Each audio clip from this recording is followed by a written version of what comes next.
Welcome guys to our Guguti infra short videos. और मेरे साथ जुड़ चुके हैं भांगर सीमेंट से अरविंद सिंह रावत जी। बुरा ना माने बिल्कुल, लेकिन मार्केट एसीसी और अल्ट्राटेक कह रहा है, तो इसके बीच में आपको क्या कहना होगा? भांगर की पोजीशनिंग ब्रांड को कहां पुट डाउन करेंगे इन ब्रांड्स के सामने? क्या आपका ब्रांड वीक है, सस्ता है, या ये ब्रांड ऑलरेडी बड़े ब्रांड है?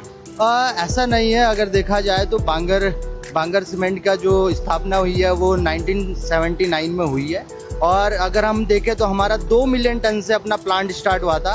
आज अगर हम देखें तो 62 मिलियन की कंपनी बन चुकी है। अगर देखें तो 3rd नंबर पे अपना पूरे ऑल ओवर इंडिया में 3रे नंबर का ग्रुप आता है। एसीसी और अल्ट्राटेक की अगर हम बात करें तो उनके अपने अपने क्लाइंट है, उनके डिपेंड है उनकी मार्केट में ब्रांडिंग की।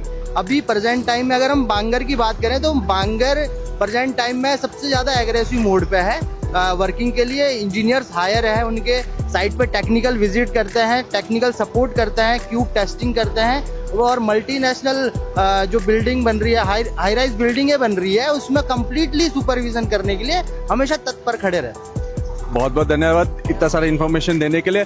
अगेन मेरा क्वेश्चन यही है, स्ट्रेट फॉरवर्ड, क्या भांगर सीमेंट में वो जान है जो एसीसी और अल्ट्राटेक में है क्या? बिल्कुल सर, बिल्कुल। एसीसी और अल्ट्राटेक से बेहतर क्वालिटी है इस भांगर की।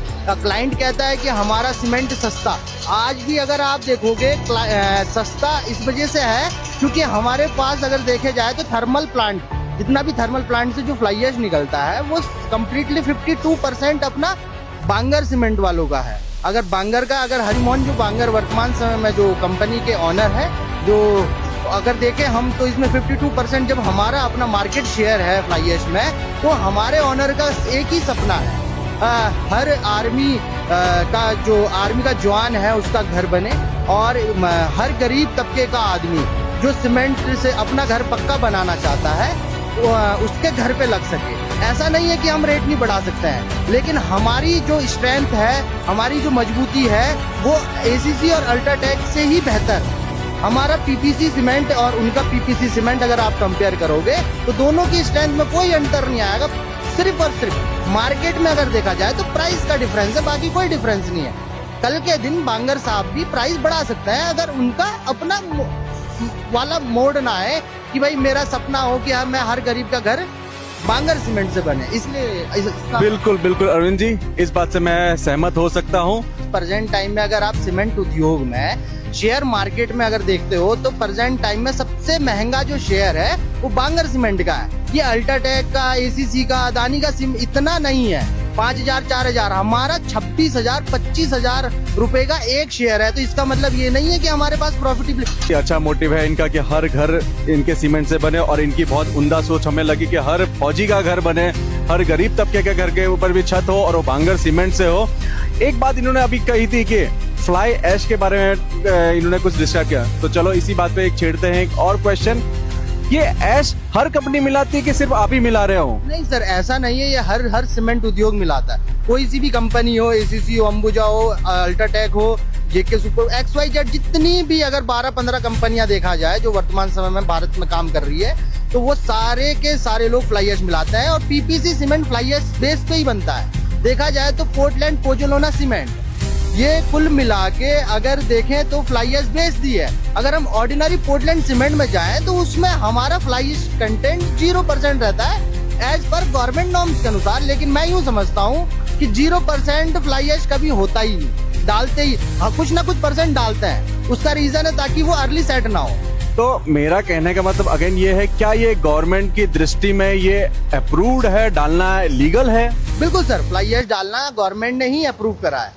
जब थर्मल प्लांट से जो फ्लाई ऐश आता है उसमें क्या है कि वो बहुत ज़्यादा बल्क क्वांटिटी में देश के अंदर होता है। अब वो इतना ज़्यादा है कि वो वेस्ट तो कर नहीं सकते हैं। उसको यूटिलाइज करने के लिए इंजीनियर्स ने क्या करा कि उससे स्ट्रेंथ निकालने के लिए उसको रिफाइन करा और उसको यूटिलाइज करा फिर सीमेंट उद्योग में, जिसमें 62% अपना सीमेंट का रॉ मटेरियल रहता है, सिलिका, सिलिकेट, एल्यूमिना, और बाकी देखे जो तो 35% 33% अपना फ्लाई ऐश रहता है, जिससे कॉस्ट डाउन हो जाता है।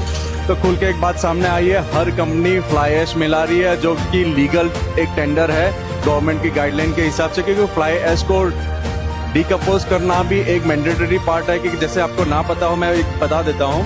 हर चीज डिकम्पोज हो जाती है लेकिन फ्लाई ऐश डिकम्पोज नहीं होती है, क्योंकि अगर आप फ्लाई ऐश को अगर आप रिवर्स में डालेंगे वहां पॉल्यूशन होगा, समुद्र में डालेंगे वहां पॉल्यूशन है, धरती के अंदर डालेंगे वहां पॉल्यूशन होगा। तो उसका एक बेहतरीन उपाय ये है कि रोड में डाला जाता है, सीमेंट में डाला जाता है। एक प्रोसीजर है ताकि इस इकोलॉजिकल सिस्टम को बिगाड़ा ना जाए और उसको काम में लिया जाए। तो फ्लाई ऐश को डिकम्पोज करने की एक मेथड भी है और एक लीगल टेंडर है, तो हर कंपनी डालती है, भले वो कितनी बड़ी ब्रांड्स हो। तो मैं अपील करना चाहूंगा अपनी ऑडियंस से, नेक्स्ट टाइम अगर आप घर बना रहे हैं तो जरूर जुड़िए। अगर आप देहरादून के हैं तो मुझसे संपर्क कीजिए, मैं अरविंद जी का कांटेक्ट कराऊंगा और अरविंद जी आपके डोर स्टेप पर सर्विस देंगे, आपको समझाएंगे।